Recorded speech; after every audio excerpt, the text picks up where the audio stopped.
Good morning, everyone. Welcome to the September Diamond Valley Writers Guild meeting. And we have people in the room and people on Zoom from pretty much all over the country and Canada today, so it's kind of an exciting meeting. I want to start off with handing it over to Lynette Tucker, who is our member at large, to talk about the logo competition. Go ahead, Lynette. Okay, thanks, Michelle. We had really good responses on our logo competition, and we're down to our three finalists. So Monday, the 18th, which is coming up, I'm going to send out the form for you guys to vote on the three finalists and narrow it down.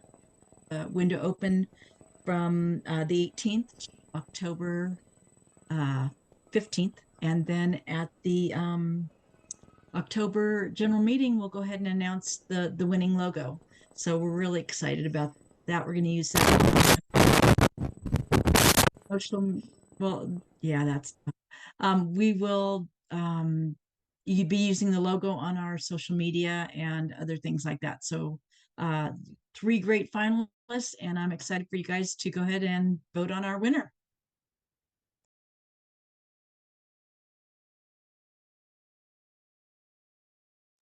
Of potential logos. Yeah, and narrowed it down to 3 by vote. So hopefully before the end of the year, we'll have an official logo for the Guild, which we've never really had. We've always just used clip art from, the open source stuff. Website update. Kevin Kindle, our vice president, is also our webmaster. Go ahead, Kevin. Hey, I've been doing a lot of revamping on the website, and we've pretty much implemented forums now, and I just implemented user profiles so people can actually create their own little author pages.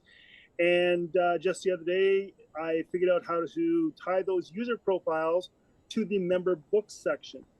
So it's kind of neat when you go to member books, if somebody was to click on the author of that book post, it would actually take you to your profile page, which then shows all of your books. Plus, it makes your member books editable by yourselves. So that's something to do. And I highly recommend everybody that is a member, and even though those that aren't a member, you can become a member, to go to the website, and at the right-hand side at the top of the menu is a login, and that allows you to create an account. Once you create an account, it's a pretty simple process. I've written all of the instructions on how to create your profile and everything in the questions and answers forum, which is publicly available for everybody to see. So lots happening on the website, and the traffic's going up. So definitely create an account and get involved with the community. Thank you, Kevin, for all your hard work. If you haven't been to the Diamond Valley Writers Guild website lately, you won't recognize it. He has done an amazing job completely revamping, bringing us into, the way websites are more viable these days. If you have a book that you've published at any time in your history and it's not on the website and you're a paid member, please reach out to the Guild, because we have a member book section that helps you market and sell your books. We also do shout outs on publication months as you have new work coming out. So if you have any questions on the website of the forum, you can go ahead and email the Guild, and then I'll pass that along to Kevin. So on to Nano Challengers. Lynette. We are going to have a weekly Zoom meeting for anybody who wants to participate for NaNoWriMo. It will be starting in October so that you guys can kind of get a run up to November. And it's going to be just really short, once a week, probably an hour, and just say, how are you doing? What kind of encouragement do you need? What are your successes? And just kind of an accountability group to keep us on track. And that'll run at least through November, maybe December, but then we're getting into the holidays and stuff. So for right now, I'm planning on running it October, November as a support group. So we'll be sending out more information coming in the next week. Thank you, Lynette. The Nano Challengers group has been going now for what, 3 years, 4 years? About 3 or 4 years. It's been a little while, and I was a member few years ago during COVID in 2020. First time I ever did Nano, and it did make it a huge difference on actually accomplishing your NaNoWriMo goals, I think. So if you have any desire to get involved with NaNoWriMo, plug into the Nano Challengers support group once a week for an hour, and, you know, accountability as well as just a little bit of a keep at it, rah, you know, what were your challenges, you can do it kind of a thing. And I think sometimes as writers, we need that community. So thank you again, Lynette, for doing that.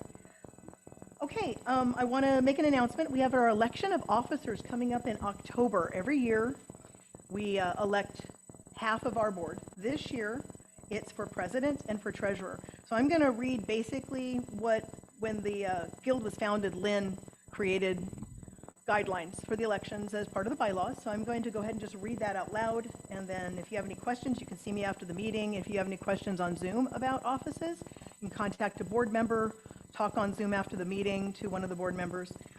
So the guild has a board of directors comprised of 5 members. The board meets 6 times a year via Zoom. All directors serve for a 2-year term. Each October in the general meeting, an election is held for the positions whose terms are ending. This year, we will elect 2 directors, president and treasurer.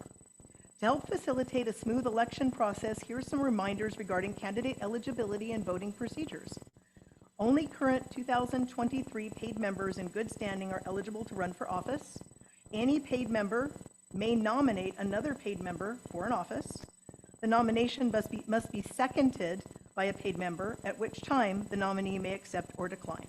Multiple nominations for each office are encouraged. Candidates will have an opportunity to address the membership if they so choose. And a call for the vote will then occur at the meeting. If only one candidate is nominated, the vote will be done by voice or show of hands on Zoom.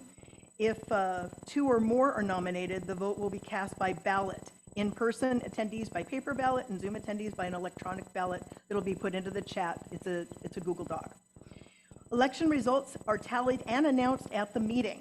So if you have any questions about the election process or want to know more details regarding the responsibilities of officer positions or wish to be nominated, and maybe you're too shy to speak up, please email the guild or contact one of your board members. And we're encouraging, you know, people, a lot of times we only have one person running for the office. It'd be great to have multiple candidates. If you have any interest at all, definitely reach out. That being said,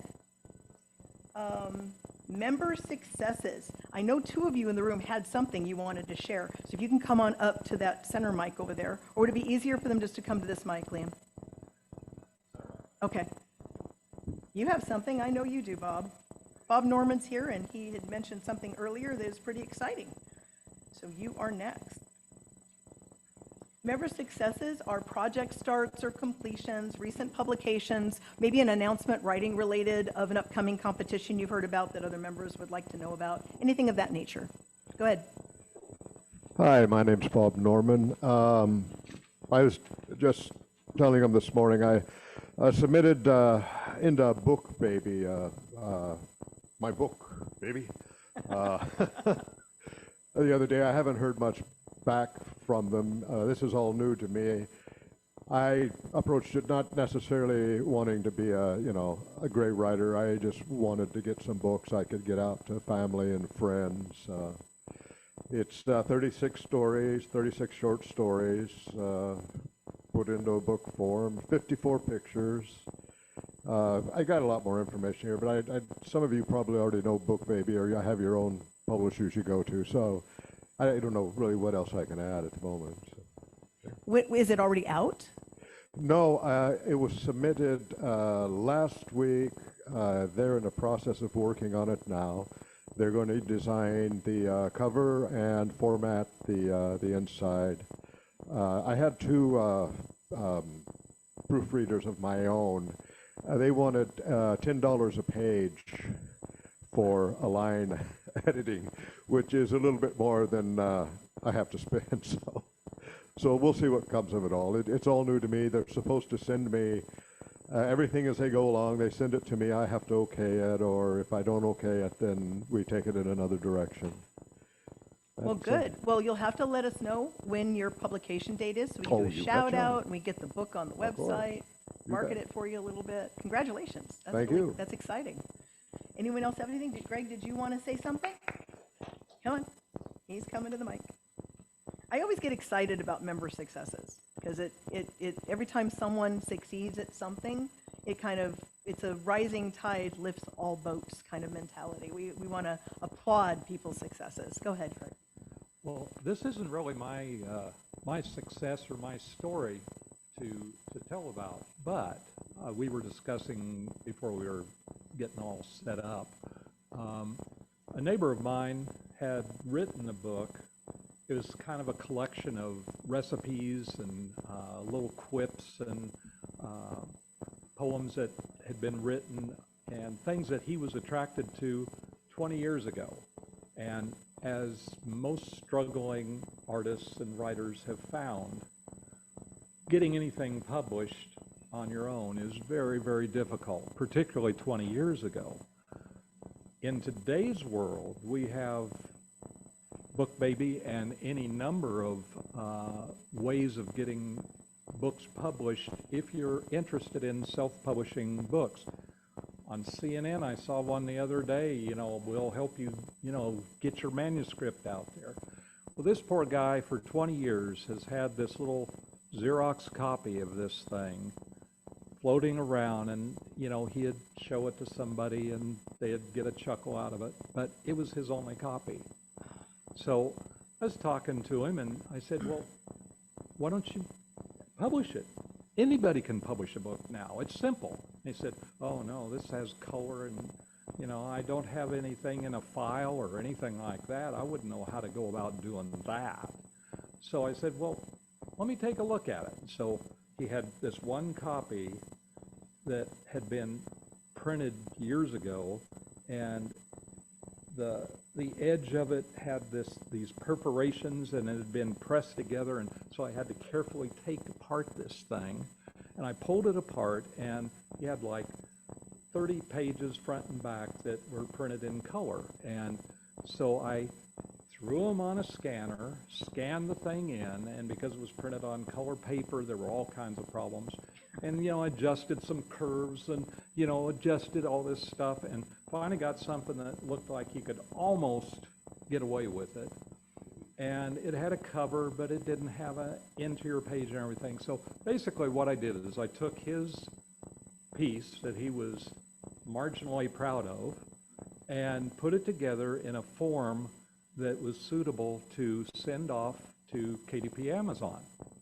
And so we got this thing all put together, set it up, and I sent it off for him to Amazon, and he now is a published author, and it'll, I guess, in the next few days be available on Amazon. He's going to order 20 copies of it that he's going to have available. One he's going to send to his daughter back in, New England, and another one or two someplace else, but he's going to go to these arts and crafts fairs, and his wife is a artist that does glass, and so he's going to sit there at the table with her and her glassware, and he's going to have his book, Life Recipes for the Mind, Body, and Soul.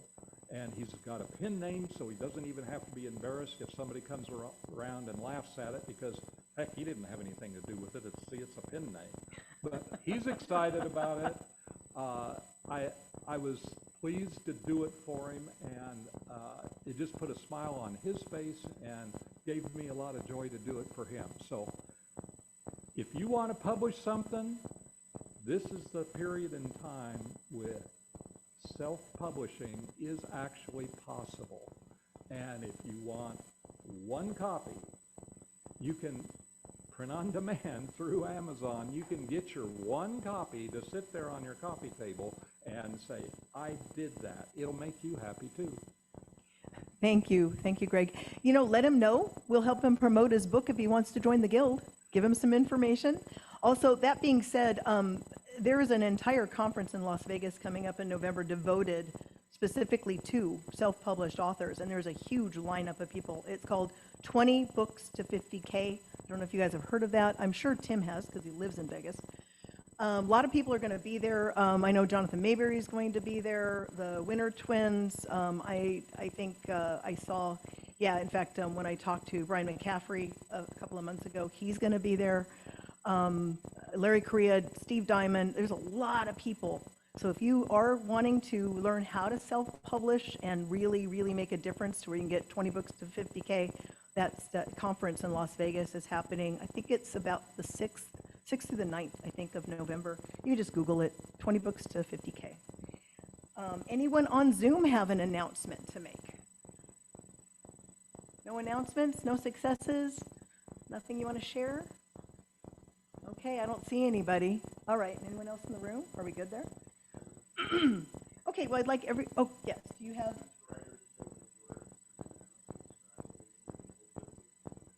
Yeah, come on up there. We have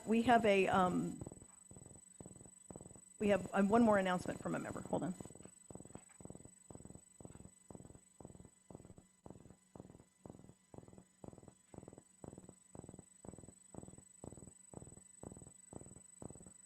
So the Hemet Valley-wide Recreation and Park District is doing a thing called Old Olympics over the next rest of September.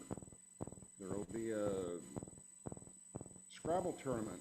Since we writers deal in words, I thought that might be of interest.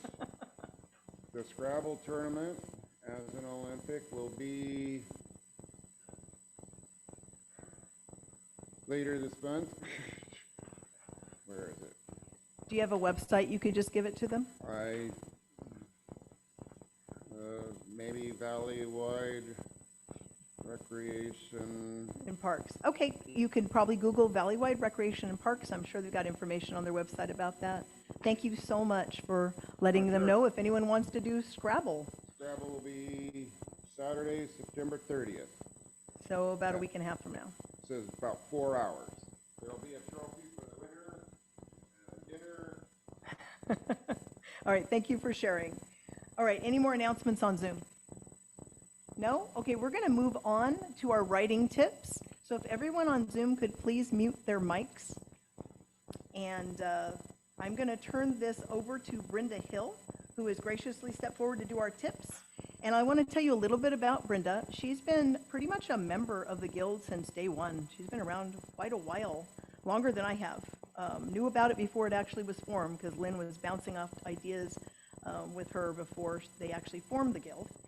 And in addition to being a very valuable member of the Guild, Brenda is an award-winning author of crime thrillers, women's fiction, and the supernatural, as well as the Time for Success series for aspiring authors. She also consults on writing and publishing and has a great deal of knowledge to share with all of us today. So without further ado, Brenda, it's all yours. Thanks. I don't know if I can live up to that, Michelle. My goodness, but thank you. I want to share with you on outlining a novel. Back in the 1980s, early 1990s, and my husband had a bookstore in North Denver, and I met aspiring authors as well as published authors. And that spurred me on to really want to write my own novel. I'd been trying for years, but just couldn't get into it. And I decided to really try to do it this time. So I enrolled in some local classes. I subscribed to Writer's Digest, and I traded my own typewriter into a super-duper word processor, and boy, was that thing great. And I told my husband, I said, give me about a year to write my novel, and we'll travel on all the money I'll make. Well, 5 years later, I'm still trying to get that book written. And I didn't know the problem. So I started going to conferences and listening to agents and editors. And I kept hearing outline the novel. When I heard outline, I thought of the old English classes in school of diagram sentences, Roman numerals, inverted paragraphs with capital and small letters. And I thought I couldn't do a thing with it. But I kept going, kept trying, and I was listening to agents and more published authors talk among themselves. At that time, there was no internet, and things weren't as readily available as they are today. But I kept listening, and eventually I came up with this paper out. Mine is outlining your novel in 8 steps. It worked for me. I got my novel written, and I still use it today. So what I use is step number 1 is your basic idea. Jot down whatever your novel is about and what you want to write about. For instance, it could be a Southern belle during the Civil War and she starved. So she's writing or giving education while eating. Or it could be an astronomer who is casually scanning the skies and he sees a threatening black hole that could destroy the Earth and our own solar system. Whatever occurs to you that you want to write about according to the genre in which you want to write. Number 2 is your time and your place. That is to ground your readers, which I was really nailed on several times in the early years. And say the astronomer, that would be present day. And let's put him in Leadville, Colorado, around 10,000 feet. That would be perfect. Number 3, let's put information, history for your main character. Right now, don't worry so much about your other characters. Just something down for your main character.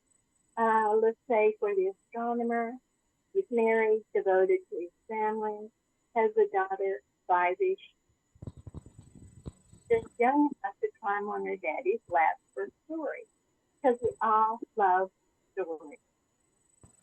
Number 4 is his goal. You want your main character's goals.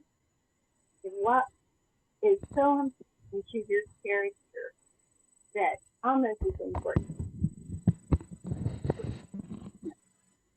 He wants security for his family, something he never had growing up, and you can put that in your backstory. So he'll do anything to provide home and security for his family. Number 5, the villain. Now remember, your villain does not have to be an evil character like Hannibal, although Hannibal is a wonderful villain. A villain is anything or anyone who puts a stop or wants to put a stop to your main character's goals. It could be a creature like John, or it could be a situation, say with Katrina in New Orleans a few years ago. Whatever is in your genre that you want to really happen. Okay, number 6. What does your main character do to struggle to right the wrong that has happened?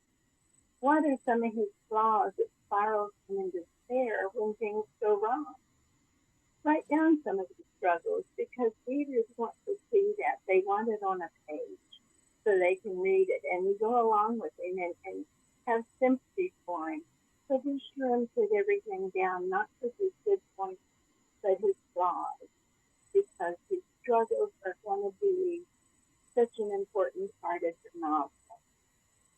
Say for the astronomer, he goes to Washington, tries to get a committee going with fellow scientists, other astronomers, government officials, and no one believes him.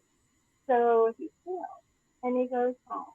He tries again and again and again because you want him to try different things. Because your character has got to be active. He's got to be doing something. You don't want things just to happen to him. You want a memorable character that will do everything he can to right the wrong. But say finally, towards the dark spot in your novel, he's tried everything. So he goes home and he's resigned. He can't think of anything else to do. So he's resigned to everybody being swallowed up in this black hole. But then what happens?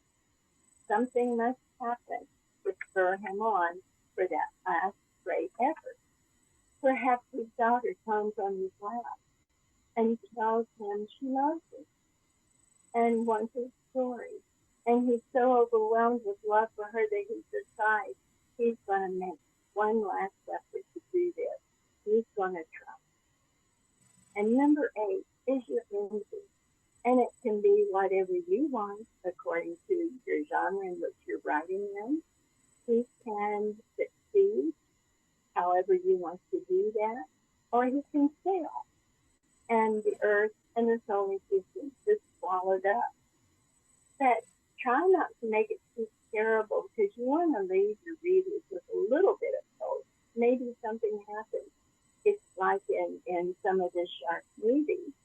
The big main shark is destroyed, but maybe you see a little baby swimming up. Something to give them hope. And remember, nothing is set in stone. As you keep going over your outline, new ideas will occur to you. You keep revising, keep changing. And the more you think about it, the more ideas that will occur to you. And pretty soon you're going to have an outline that you can work with. And what I do is once I learn to plot the 3-act structure, is I take my ideas and I put them according to each act, which I think will increase the dramatic effect. And I use Aristotle's finish line. And to me, it's wonderful. You got your story laid out, but this idea for 8 steps will get you going. So to recap, number 1, jot down your basic story idea. Number 2, your setting, your time, your place. Number 3, your main character, your history, ideas about him, a woman. Number 4, his soul. What does he want? What is so important? Number 5, your villain. What does he do to prevent your main character from reaching his goals? Number 6 is your main character flaws. Okay, let's see. Number 7, what happens to spur him on to that one last big effort? And number 8 is your ending, however you want it to end.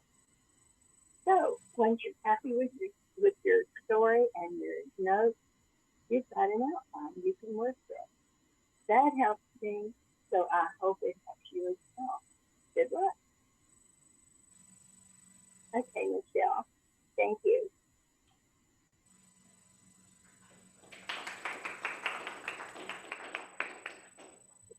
Thank you, Brenda. You sure have a,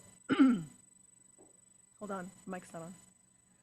Can you hear me? Okay. Thank you, Brenda. You're always a wealth of very valid information, so I hope everybody got that. Now we're going to, yes, very much so. Now we're going to move on to our main presentation for today, which is S.K. Murphy. And it's important if you Google K, she goes by K, to put S.K., because apparently there's a poet out there also who is K. Murphy. You don't want to get that one. You want to get her.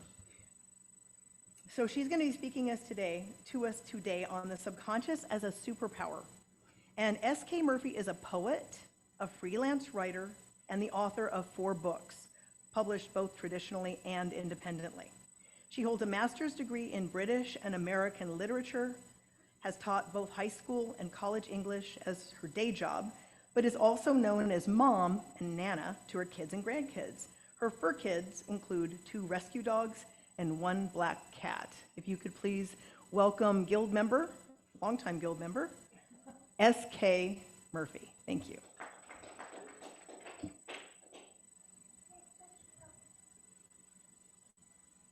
Okay, how am I doing so far? And how's my hair? So it was perfect when I left, but it's all foggy, so it got all messed up. I'm gonna grab some stuff, hang on.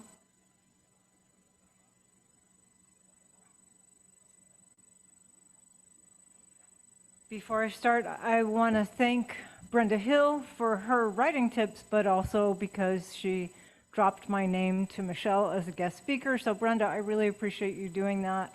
Also shout out to my good buddy, Tim Chinsmar, for getting me back involved in Diamond Valley Writers Guild, because I joined a long, long time ago and then I didn't, and then he got me back involved, and I really appreciate that.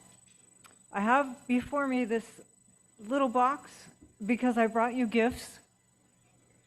Right now, the people who are Zooming are going, wait a minute, I'm not there.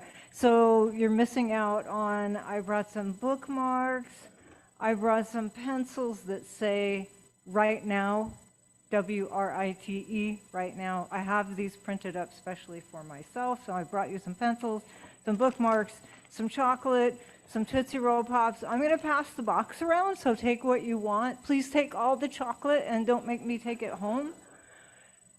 If you're Zooming and now you feel left out, please write down my email address, which is Kay's Pen, spelled K-A-Y-Z-P-E-N, get it? Kay's Pen at Verizon.net. Shoot me an email and go, I didn't get any candy, I didn't get a pencil. Shoot me an email, I'll send you some.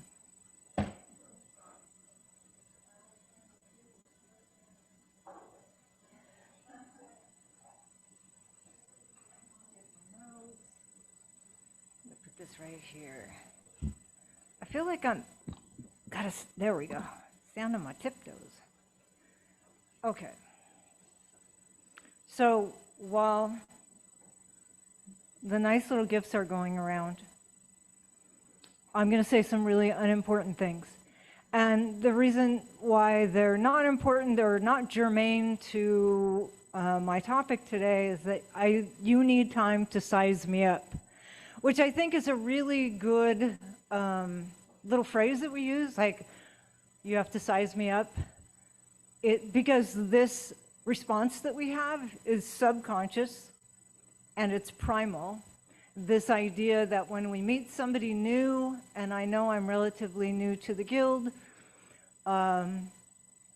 you meet somebody new and you see a new person, subconsciously, if not consciously, you are taking into account very rapidly, or your subconscious mind is, what they're wearing, how tall they are. I'm trying to be taller. I'm also trying to stand up straight because I hear my mom's voice in my head reminding me always to stand up straight. Because your primal subconscious needs to know if I'm a threat. And it's one of the reasons why I brought you candy, so that you can see I'm not a threat. And so you'll like me. It usually does work. Michelle mentioned a little bit about me. I do have 4 kids. I have 6 grandkids. I have 1 great-granddaughter who, of course, is beautiful. I have 2 rescue dogs, my cat Jenny. And speaking of dogs, I think Liam is going to help me out here to show a picture. Picture number 1, if we're lucky, will appear magically on the screen. Magically on the screen. This is my dog Thomas. And if you'll show picture number 2, this is my dog Thomas also, but 6 years later. So that's what he looks like now. The first picture was what he looked like in the shelter. Aren't you happy for him? A story with a happy ending. That's my boy. He's my emotional support dog. And then Liam, if you will show picture number 3. This is Maya. She is also my dog now. And if you'll show picture number 4. And that is what Maya looks like nowadays in her happy place, which is hiking with me. You can see that that girl has changed quite a bit. She's also gained 10 pounds since I rescued her. And if you'll show picture number 5, just in case you're not a dog person, you're a cat person, that's my very pretty kitty. That's Jenny. Thanks, Liam. Again, and you can take the pictures. That was showing you the pictures had absolutely nothing to do with my talk, other than what it does to your subconscious, because now, if you are an animal lover, we're bonding over a little bit of oxytocin there. You look and see these animals that were mistreated in the past, but now they have a happy ending and everything is good with them, and your brain goes, that's great, and you have a little bit of a dopamine hit, which feels really good, and some oxytocin going on there, and so we can bond over that. And again, that's a subconscious thing that's all happening. So now you have candy, you like me, I brought you presents, you might have a pencil too, which is really cool. You've seen my dogs, you've seen my kitty. She really is pretty wonderful. So I'm going to tell you just a little bit more about me. My first book was published, and I didn't bring an example of that book because it's out of print, and also because it has a different name on it, and it gets very complicated because I don't like to explain about my name. Just call me Kay. My first book was published in 1979. I was 25 years old. I was a high school graduate. I had not taken any college classes at that time. It was published by a national publisher, and it ended up being actually a bestseller for that publisher. And 1979, that was back in the day where we did everything on typewriters. Some of you may remember that. Most of you, I don't think, are as old as I am. But if you were going to send something out, everything was typed and typed again and typed again until it was flawless. And then it was put in an envelope, and you had to put postage, but you also had to put the self-addressed stamped envelope with the same amount of postage in case they were going to send it back. And then you had to wait and wait and wait because they were going to mail something back to you, which was usually a rejection slip. So if you're close to my age, you know how all of that went. I happened to go to a writers' conference when I was 21 years old, which is when I started freelance publishing. And at that writers' conference, they talked about, here's what you have to do if you have a book and you want to get a book published, you have to do, and somebody went step by step. First you do a query letter, then you do a book proposal, da, da, da, da. I also, at that time, at the age of 21, just trust me, all of this is true, I don't embellish, was teaching childbirth preparation classes, and my students in my classes said, these books you're having us read are all boring. Why don't you write a book about childbirth? And I went, I just learned how to do that. Okay. Because I didn't know any better, and I didn't know that it was hard, and I didn't know that you'd get a bunch of rejections. I just thought, okay, and so I did. And I sent it out. I sent out 6 query letters. The 6th one was returned to me with a little note that said, send this out again, we really like it, but we had just accepted something similar. So I went, oh, okay. The 7th publisher sent me a contract, and the book came out a year later. And I'm not saying any of this to impress you. I'm saying it because I don't think it's particularly impressive. I'm just saying that 2 things. One, anybody can do that if you have a bit of patience and determination. But also, I've been freelancing and writing and publishing for just about 50 years now. So I've learned a thing or two about this. That's all. That's just my point in doing that, is just to tell you, I know a few things, maybe 2 or 3, maybe. So this thing I want to talk about today got started because I had my day job for a long time was teaching high school. And one of my high school students, when he was a freshman, his name was Michael. Michael was the best writer in the class. I told him, Michael, you could be a writer, you're really good. He didn't believe me. Martin Lestraps, if anybody has heard of him also, he is the author of Inside the Outside. Martin Lestraps was actually one of my college students. I told him the same thing, also didn't believe me. Both of them now are published authors. So Michael and I, when Michael graduated high school and he went on to college and to do big things, we stayed in touch via email. And from time to time, we would email back and forth. Michael is now 37 years old. He has worked as a Disney Imagineer in China. He has worked for Universal Studios in Japan. He was profoundly successful, and he's a published author because I told him he could be a writer. And we email frequently. And so he and I, a few years back, got on this subject of, I want to write fill in the blank. I don't know why I can't make myself sit down and write fill in the blank, whatever writing project it was we were working on. Why do we keep doing that? And so we started emailing back and forth about this whole thing. And this kid, just for fun, he does things like take a Harvard class in computer science or study neuroscience, just for fun as a hobby while he's doing other things. So he started teaching me about the neuroscience of what goes on in our brain when we want to write, when we are writing, when we stop ourselves from writing. And so from my point of view, my part in it was talking about the emotional side of it. So I'm going to give you a little bit of both today as I'm talking about various things. But some of it's going to sound kind of new agey and sort of hocus pocus kind of stuff, but just bear with me. Just trust me. I want you to trust me.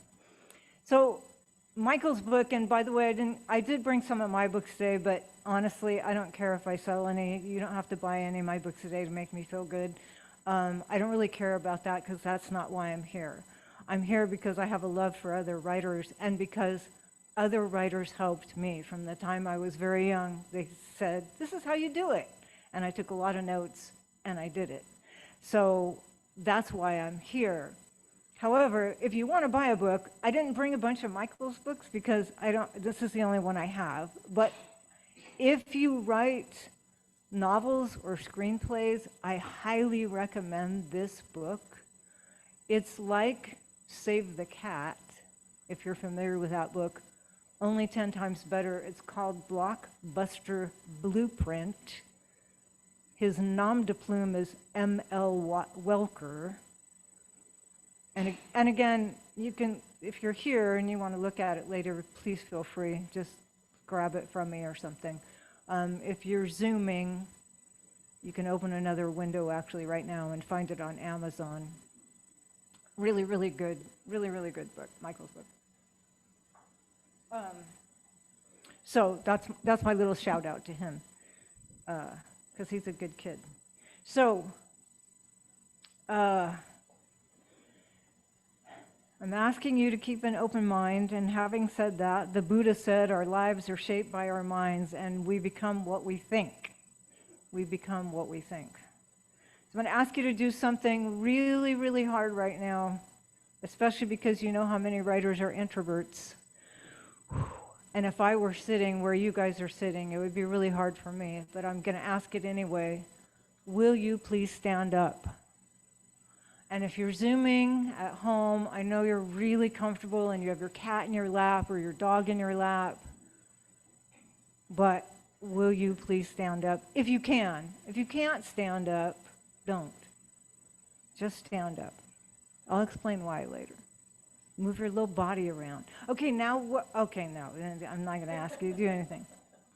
So, if you've ever had a solid idea for a book or a poem or a short story or a screenplay but talked yourself out of writing it for one reason or another, please remain standing.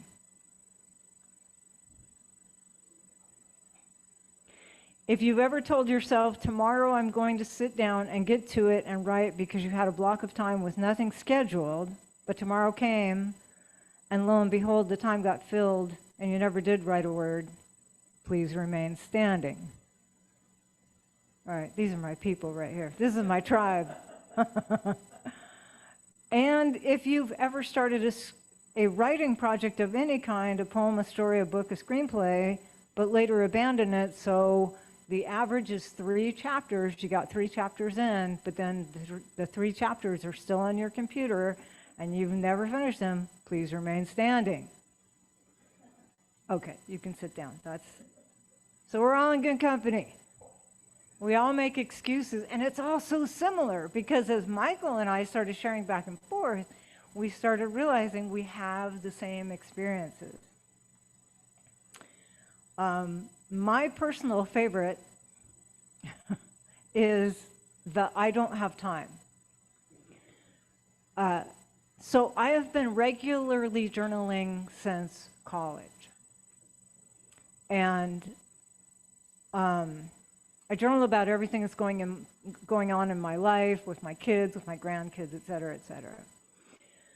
And so one summer, actually it was the summer before I wrote this book, which I'll talk about in a minute.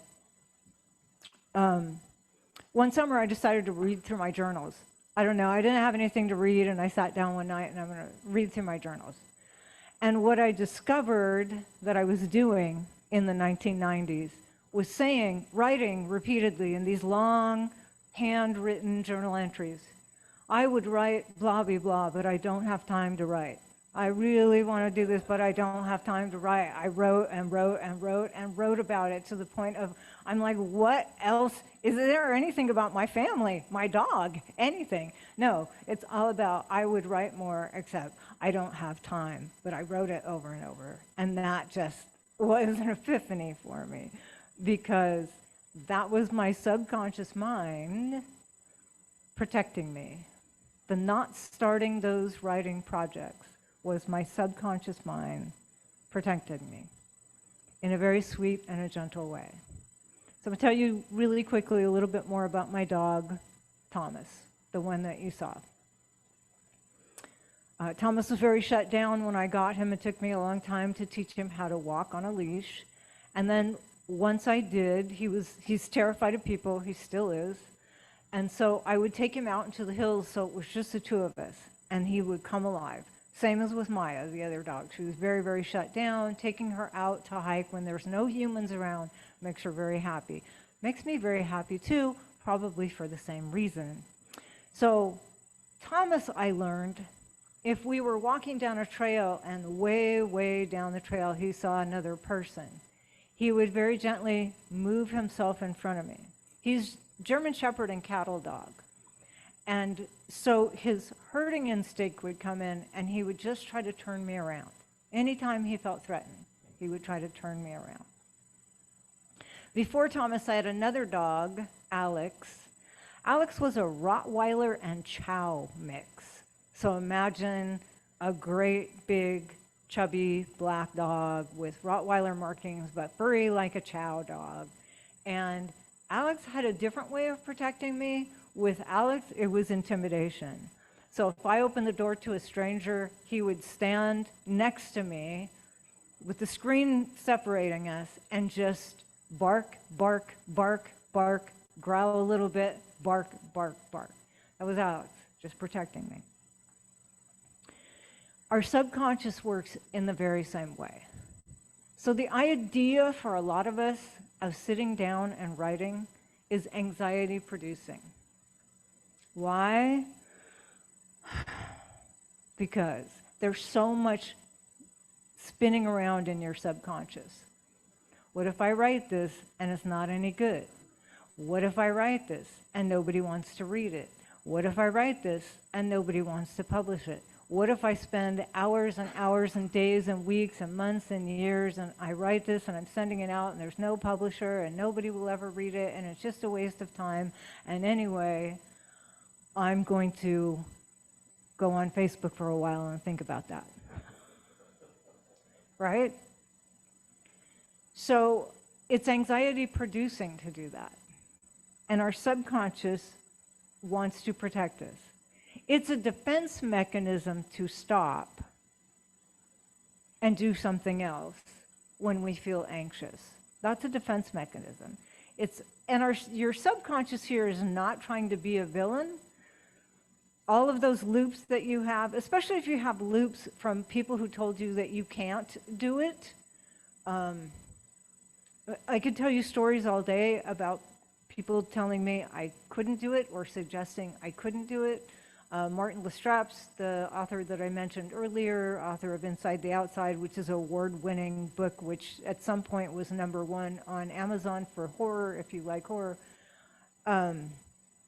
Took a class at a college, and he told me later, after he had me for English 1A, and then he went on and took a writing class, and he said, I took that writing class to prove you wrong. And sure enough, that teacher told me I could never be a writer. That's just, first of all, so wrong. Don't get me started. But Martin, for the longest time, had that in his head. In the same way that when I started writing at the age of 8 years old, I came home from school and I was so excited because I told my mom, I know what I want to be when I grow up. I'm going to be a writer. And she sat down on the bed and she said, you know, not everybody can be a writer. Why don't you be a teacher? And then if you're a writer later on, that's okay. I think I became a writer just to defy her. So when you begin a project, you have an idea, you don't follow through on it, your subconscious wants to protect you. And so it may be in a gentle way, like Thomas was with me. It might try to turn you away when you sit down at your computer and go, this is my writing time. I'm ready to work on this project. Except, I just want to check Facebook really quick. I might have a private message on there or a friend request, and I want to see this. Oh, look, it's a puppy. It's a kitten. Oh, look, my friend's granddaughter just had a baby. Isn't it cute? That's lovely. And look, the time has just gone by, and I've spent 45 minutes down the rabbit hole of Facebook. Why? Because every time you see a puppy or a kitten or whatever, you get that little dopamine hit. It's just lovely. Especially if you're like me and you post like a morning haiku, and then you're like, well, I have to see if anybody liked my haiku that I posted at 5 a.m. And so there's people that are loving it and liking it and commenting on it and asking questions about it, and that's so much more fun and so many more dopamine hits to my brain than working on my writing project. That's the subconscious defense mechanism gently going, isn't this much nicer? Why, yes, it is. Or your subconscious may take a more direct approach, like my dog Alex, and start barking at you. So you sit down to write, and the next thing you know, you're hearing all those voices in your head that are reminding you of things people said before, or rejection slips you got before, or how many times you tried to publish a particular book and nobody wanted it, and it stops you.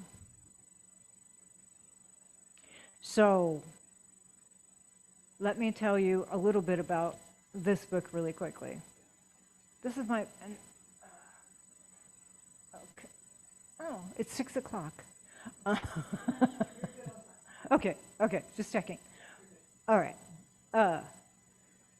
So the book on childbirth that I mentioned earlier, I never intended to write books because, little secret tip here, in case you didn't know, freelance writing is way, way, way more lucrative than writing books. You get a few pennies and royalties, unless you're John Grisham or Stephen King or whatever. But in freelance writing, I've gotten hundreds of dollars for just short little articles that I cycle. And I rode my bike one time and had this encounter with I can't call him a gentleman, this man who was doing work, and I came home and wrote about it. It took me about an hour to write it, and I sent it off to Cyclist magazine, which has since been bought out by Bicycling magazine.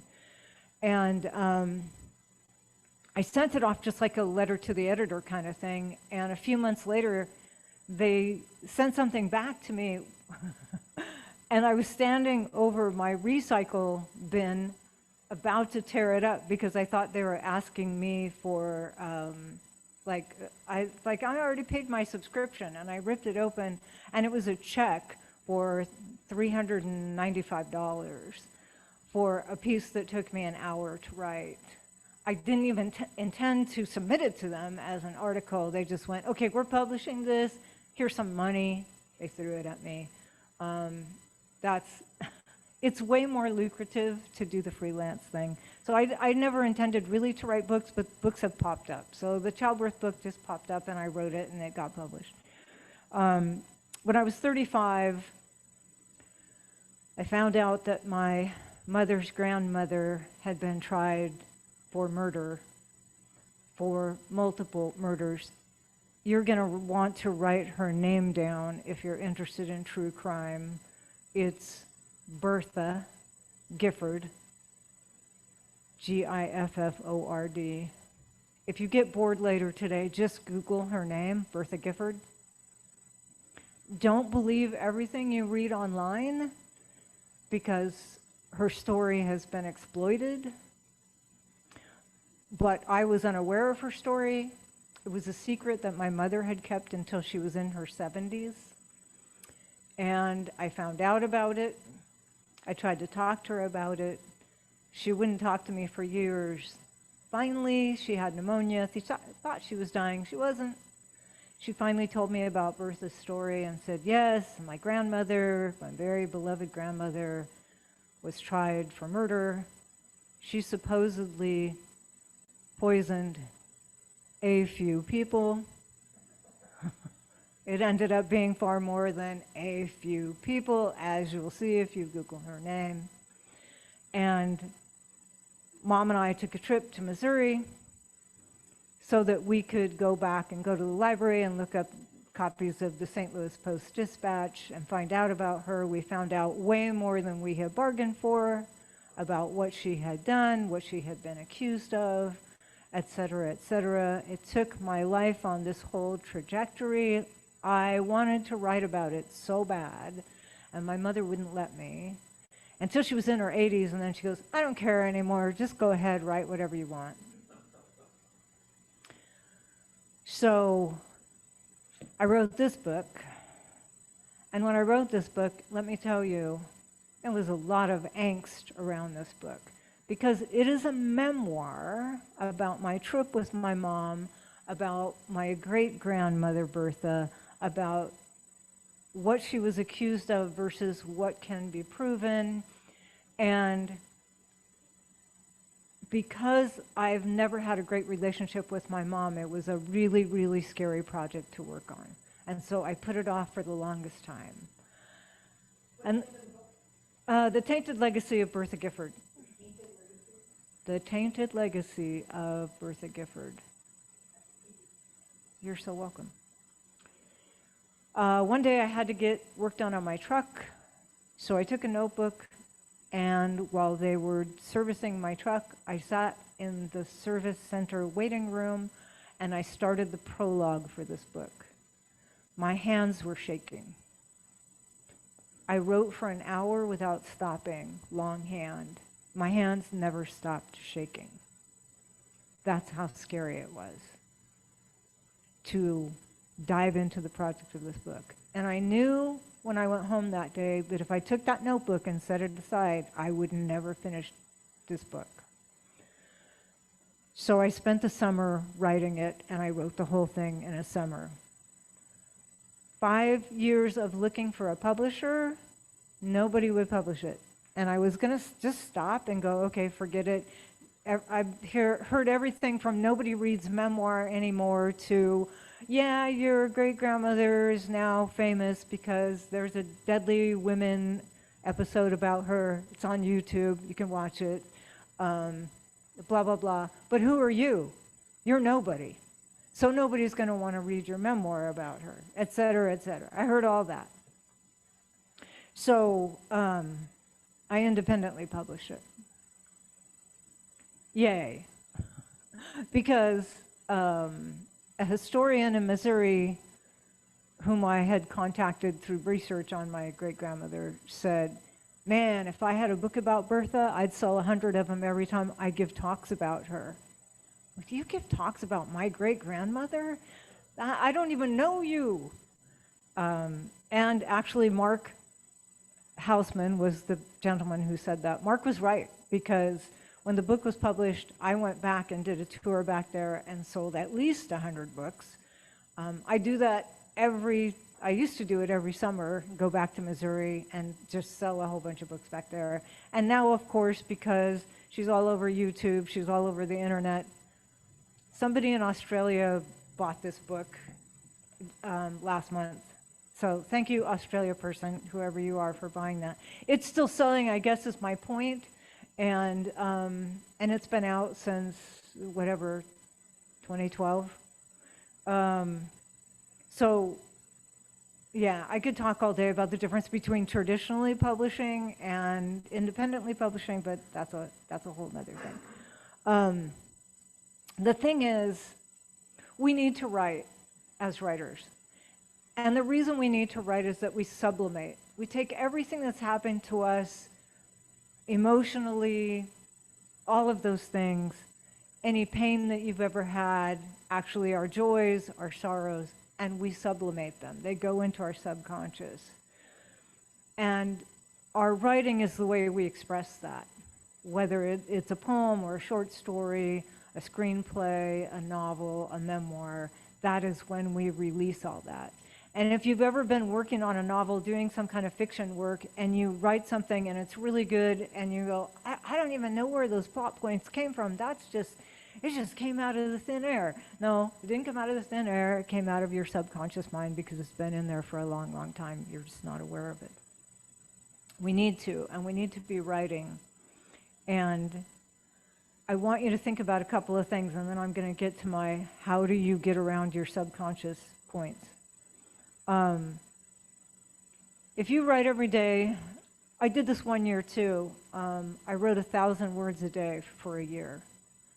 And I counted them. I did it on my computer, and I would write just to prove to myself I could write 1,000 words a day. And you can. If you think about it, if you write 1,000 words a day, in 60 days, you'll have a novel. That's 60,000 words, right? People do it all the time. I don't know if you're familiar with writer Catherine Ryan Hyde. She's the author of Pay It Forward, the book that they made the movie from, and she's still publishing 2 books a year, 2 novels a year. She also trains her horse in dressage and is into astrophotography, so she stays up all night taking pictures of the heavens. I don't know when she has time to write. She has a rescue dog and 2 rescue cats, her horse, her pony. She does all this stuff, and she's publishing 2 novels a year. I hate her. Actually, I really love her. You know what I love about her? She started writing in 1980. Pay It Forward was published in 1999. That was her first commercial success, 19 years later. But hey, she never gave up. She was really determined. Author Douglas Clegg said, "I believe the great American novel will be written by someone who writes." Hard stop. You know what that always reminds me of? Because it's not the smartest person, not the person with the fanciest MFA from the fanciest school, right? Just someone who sat their butt in a chair and wrote, and wrote and wrote and wrote, and then made it better later, but whatever.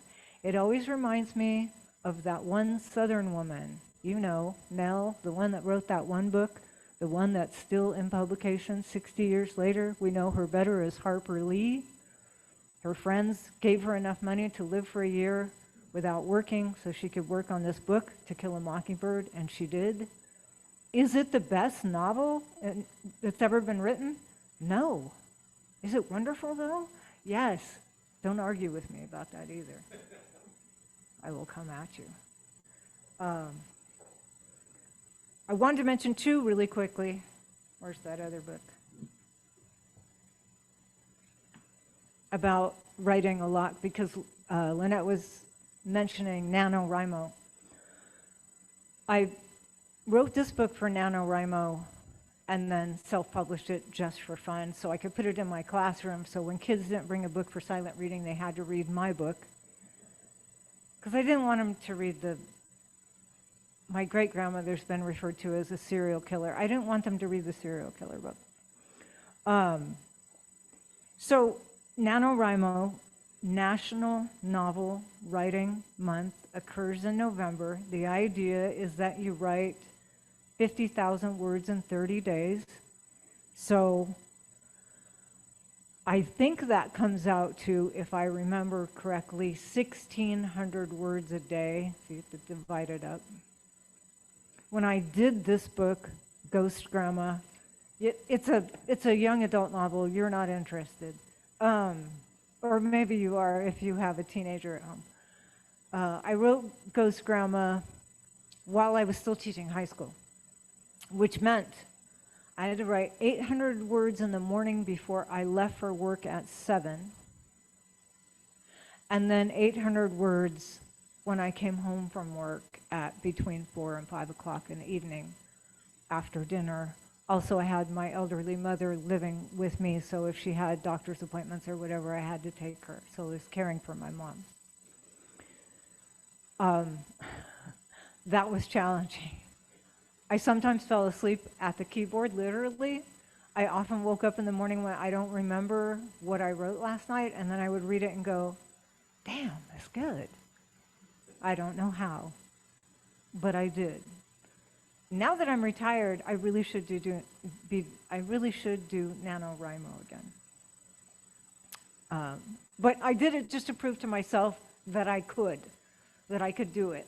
And at the end of it, I put the book in a drawer because I thought, this has got to be awful, but I have 51,000 words here because that's how much I wrote. And so someday I'll take it out and look at it. And a couple years later, I took it out and went, this is good. It's got a beginning, a middle, and an end, and now I have to change all the music references because it's old now. And I did, and I liked it, and I edited it, and did another edit, and just went, I think I'll just do it. And I did it on Amazon, and no one ever buys it, but I'm just really, it's a sweet little book, and I like it. Okay, so blah, blah, blah. Here's how you turn your subconscious into your superhero. Ready? This is going to be numbered. Number 1. Decide that you're going to have a time and place to write. This is probably the hardest one. Uninterrupted, every day. Or 6 days a week, or whatever, if you want to give yourself a day off. This is the hardest one. This is the hardest one if you have other people that live in your household, because what do? Do you go in somewhere in your, I'm in my study, I'm in my whatever, I'm in my office, and close the door? Never worked when my mom was living with me, not one bit. Mom, I'm going to go in here because I got to write 800 words before I go to bed. Okay. Honey, Jeopardy's on. Okay, yeah, I know, but I've got to do this. It's much harder when other people live in your household, because you have to be really serious about your job, and your job as a writer is to write. So decide that you're going to have a time and a place to write uninterrupted every day. So you need to be reasonable, but you also need to be resolute. Again, it's more fun to check Facebook or Twitter. Don't get me started on Twitter. That's a whole other talk that I give too. Y'all should be on Twitter and a part of the writing community on there if you're not. It feels better to be on Facebook because of that dopamine hit. You just have to set aside time to stay away from social media and be resolute on your writing. Number 2, be goal-oriented. Use a tangible accomplishment. So I do know people who set a time and they say, I'm going to write for an hour a day, or I'm going to write for 2 hours a day. And that's fine, except that it's not tangible. You can't really, other than the time, I mean, you can sit in front of your computer or your laptop for your 2 hours or whatever it happens to be. But it's more reinforcing if you can tell yourself at the end of that time period, I wrote 2 pages, I wrote 2 paragraphs, I wrote two sentences, whatever it happens to be.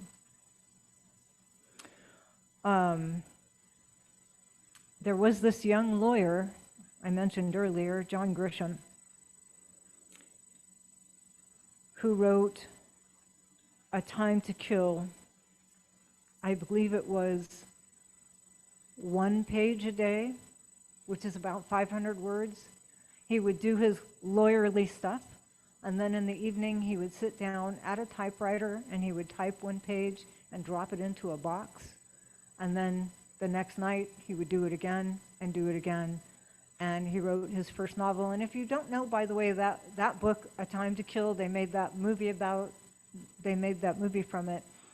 That was the first book he wrote. He couldn't get anybody to publish that one, interestingly enough. His second book that he wrote was published, and when that one was published and successful, the publisher said, "You got anything else?" And he goes, "Well, I got this one that nobody wanted before. It's called A Time to Kill." So then that book came out, and the movie was made. Just a little side note there, because you never know. If any of you have read Pip Williams' really, really wonderful novel, The Dictionary of Lost Words, she says she told herself she would write 1 word a day. 1 word a day. That was her goal. She would open her laptop and go, I have to write 1 word. That seems a little minimalist to me. So generally for me, when I first started my current writing project, which if we have time I'll talk about, it was, you need to write a sentence or 2 today. And of course, your subconscious is tricked, because as soon as you start into that, you end up writing much more, obviously. Right? If you write 1 word, you're like, what is the word I'm writing today? Well, it needs to go in this sentence. Well, where can it go in this sentence? Well, the sentence that comes after this, and the next thing you know, you've been writing for an hour. Right? But just have some kind of goal that you give yourself. And rewards, by the way. When I first started teaching, another teacher said when he grades papers at night, he begins with a big pound bag of M&Ms, and he eats the entire bag while he grades papers. That's his reward. That would not work for me. That's way too much sugar. So be careful on those rewards. I highly recommend, when you sit down to write, that you use pomodoros. Anybody in here Italian or speak Italian? So pomodoro, you know what that is? It's tomato. So this whole idea, this is one of the ideas that Michael shared with me. Got started with a writer who would set a tomato timer, you know, the little kitchen timers that look like a tomato. He would set it for 25 minutes. Why? Because, and this is why I had you stand up earlier, we had been sitting for so long waiting for all of the tech to get ready and all of the thing, that we needed to kind of stand up and change position. That's the only reason why I had you stand up. I could have had you raise your hand, but we needed to move around a little bit. And so for the average person, a 25-minute period, after that you start to lose focus. I highly recommend, and this is what I do now, and it's really, really helpful when I sit down to work on my current writing project. I put my phone there, I put the timer on for 25 minutes, and go. And I do whatever I might write a sentence, I might write a paragraph, I might write an entire page, not a page, in 25 minutes. When the timer goes off, wherever you are, even if you're mid-sentence, you stop, you get up, you change the laundry from the wash machine to the dryer, or you rinse your breakfast dishes, or you pet your cat or your dog, or you see what naughtiness your cat is up to. But only give yourself 5 minutes, or 10, and then go back and reset your timer for 25 minutes and go at it again to reset your focus. It's called a pomodoro. That just means tomato. You can call it whatever you want to. You can call it tomato. But if you Google it, you'll see that other writers are using it. Highly recommend that. Number 3. This one's tough for me. When I met writer Harry Colley, who's the author of the novel Bridie and Finn, which is a lovely, lovely novel. He came to my writers group and he said this: writing is the loneliest profession there is. And when he said that night, and I was journaling, because I always take my journal to my writers group meetings, I was journaling and I wrote it down and I got teary-eyed. I got so emotional. I'm getting emotional now thinking about it. I have been a single person for a really long time, and my kids are older and out of the house, and so I live alone except for my fur people, and sometimes the only people that I talk to in the course of 3 or 4 days have fur on them. They don't talk, well, Jenny talks back. You know how cats are. So, and my house is very quiet. So shutting off everything, TV, music, everything, and shutting down social media and sitting in front of that laptop, oh boy, that is a lonely, lonely time, because it's just you and that blank page. But it spoke volumes to me about why I stop and why I go for the dopamine hit. I do it because I'm really lonely, and I can connect with people on Twitter really easily, and Facebook even more easily because my family's there on Facebook. And it feels better. Writing feels hard, because it is. But if you make yourself do it, eventually, you're going to have the dopamine hit when somebody reads it and goes, "This is fabulous." There will be a dopamine hit. You just got to delay gratification. So show up for it, even if it's a really lonely thing. Number 4, just be aware. Your subconscious is going to try to either gently turn you around like Thomas, or Alex, it's going to come barking, barking, barking at you. And when you hear those voices in your head, just silence them. Just silence them and go, okay, I hear you. Get in the background, because I'm trying to listen and focus right now. Number 5, take really deep breaths. This is always so helpful for me in anything I do. Take really deep breaths. Sit down, take some deep breaths, get some oxygen to your brain. You could stand on your head too, but I don't recommend that unless you're really good at it. Number 6, narrow your focus, and remember you're not sitting in the writer's seat to consider what may happen in the future. With this particular piece of writing, who will publish it, who will read it, you're sitting there to express your true identity, to be your most authentic self in that moment. That's all. So all those what if,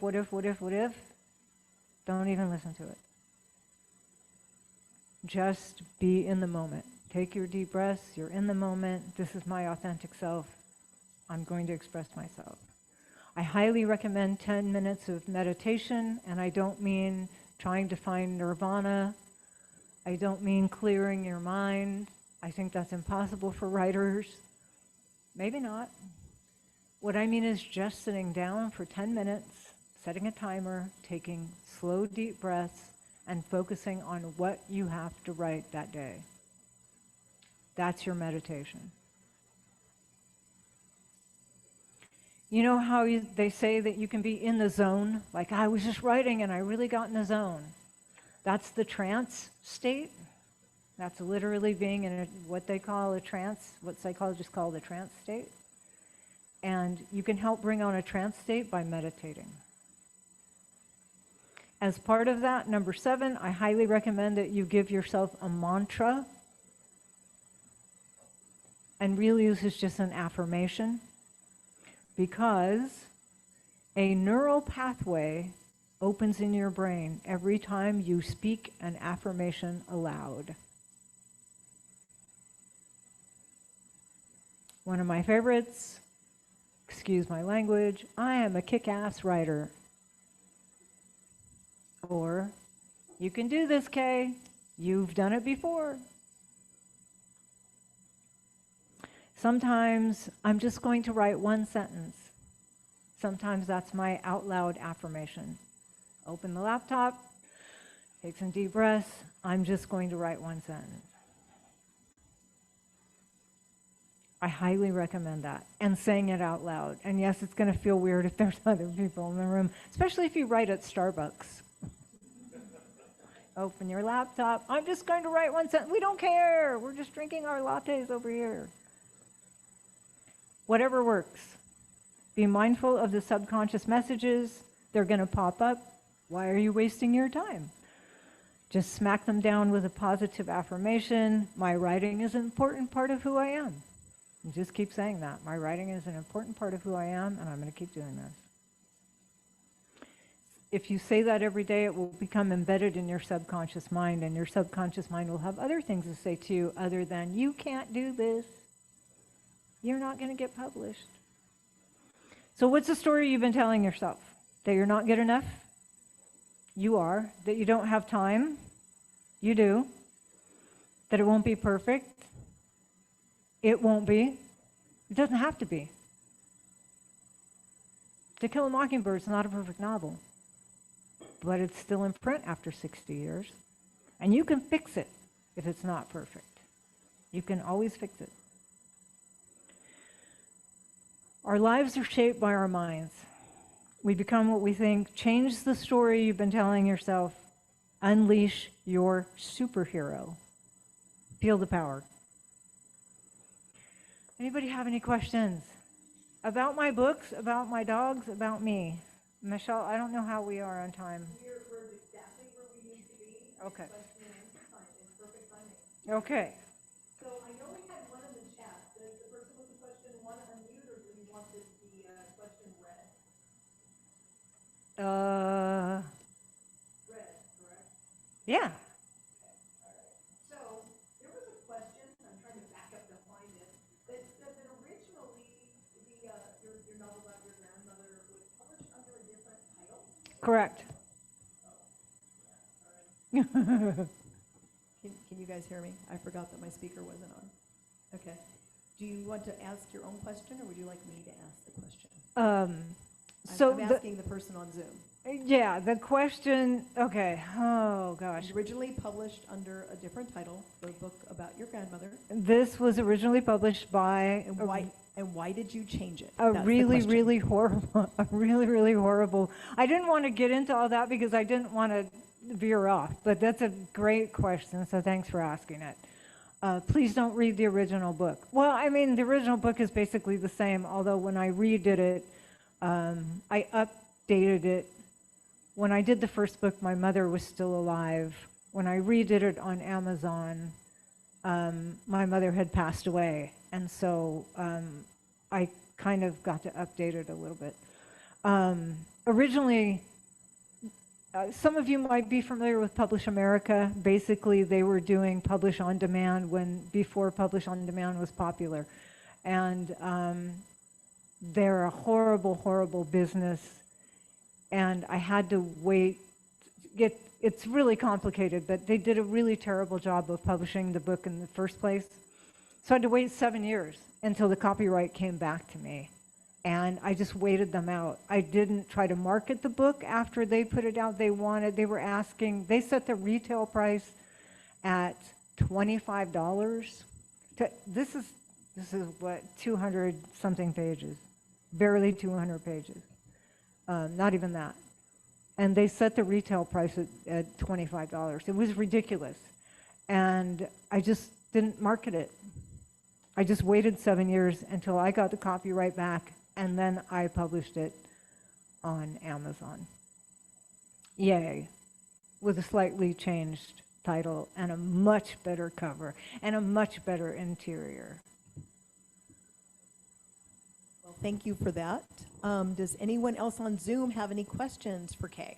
Just either raise your hand or wave at the camera, whatever you want to do. Anybody out there? Anybody in the room have any questions for Kay? She was so thorough in everything that she covered. Okay. Any questions? Okay, you're going to have to go to the mic. You have to go to the mic. Yeah. If you have a question, go to the mic, please. No, you can't. Because they can't hear you. The people on Zoom cannot hear you if you talk loud.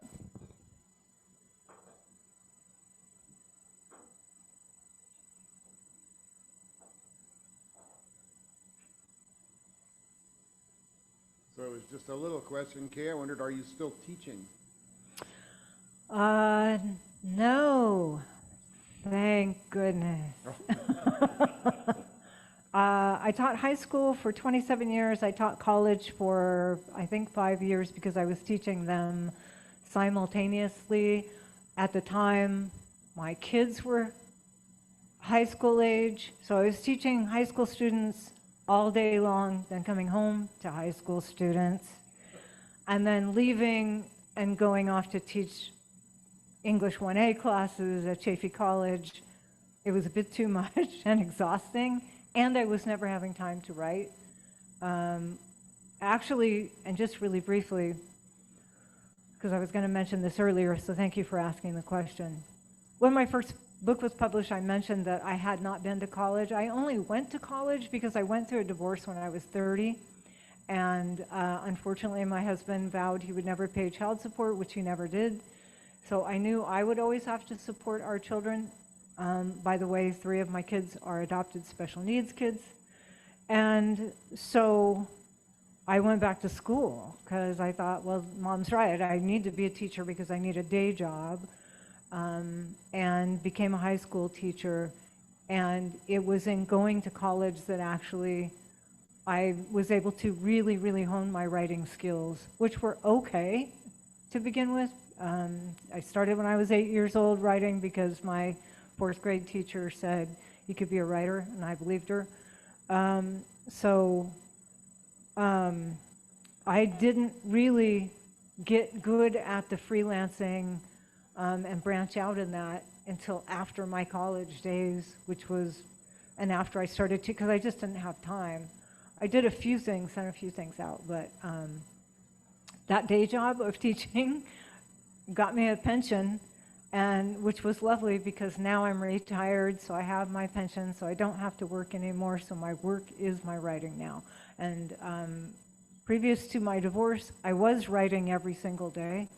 And during that tumultuous time, I had to stop, and I didn't quite stop when I was going to school, but my dream always, although I loved high school students, don't get me wrong, and I love that job, my dream always was to get back to writing full time, which is what I'm back to now as a retired person. Thank goodness. Thanks for asking. Any other questions? Any more questions from anyone? Yeah, go Howdy. ahead, Mark. My question was, do you listen to any kind of music at all when you write, or is that just too distracting for you? That's a really good question. Thank you for asking if I listen to music. So the project that I'm working on now is a series of fantasy kids books, which actually are done. Now I'm working on self-publishing them. Without going too deep into the woods what they're about, my protagonist is Irish American, and there are dragons, and so in the beginning of my writing sessions, when I was actually writing those books, I would turn on Celtic music and listen to the Celtic music until I felt like I was so deep into the writing that the music in the background was bothering me, and then I would turn the music off and just keep writing in the quiet house. But that is actually, using music to transition is really helpful to me on some projects, not all. Because it is really, really quiet in my house when I shut everything off. So music is helpful, but only to a point, and then it begins to distract, and then I shut it off. Any other questions? There is time for one more, Michelle tells me. Oh, okay. Thank you. Thank you, everybody. Wasn't she fabulous? Let's give her another round of applause. Thank you, Kay. So a couple of last minute things. Next month's meeting is not only our election, but also it is our prose reading. It's the Joe Lynn Memorial Prose Reading Annual Meeting. So it's an opportunity for you to submit. I do have submission guidelines here, and I think Kevin's going to put into the chat the submission guidelines for the prose reading. You do not need to be a member to participate, paid member. However, paid members do get priority if we have a time limit. So I'd love to have some great submissions. It gives you instructions on the Q&A in the forum of our website as to what the exact guidelines are. But the overall is 1,800 words max, and we avoid the 3 Ps: politics, proselytizing, and pornography. So if it contains that, don't send it, but otherwise go ahead and send in your work. Again, submit to the forum, or look in the forum under the Q&A for the guidelines on that. I'd like to invite anyone who is not a paid member of the Guild. It's only $25 a year, and that allows you to vote. It allows you to have priority on things like the prose and poetry readings, as well as any publishing opportunities coming into 2024. So please keep that in mind. For those in the room, there are books over there on the side table there that are free. If you want to take some books with you, please do. And I think that's about it. Did I miss anything, Lynette? Do you think of anything else that I missed? Lynette, or I think we're pretty Kevin? good. I'm going to repost Kay's Gmail address if that's okay with her. Yeah, it's fine with her. Okay, I'll put it in the chat. And again, you can go to the website to join. We take cash and check if you're in person as well for the $25 a year. If you're a high school student, it's 10, a college student, it's 15. So we're very affordable. Love to have more members. And I think that's it. In closing, I'd like to thank Kay again for the wonderful presentation, and thank you all for coming. And we're going to leave the Zoom open for a while in case you want to chat.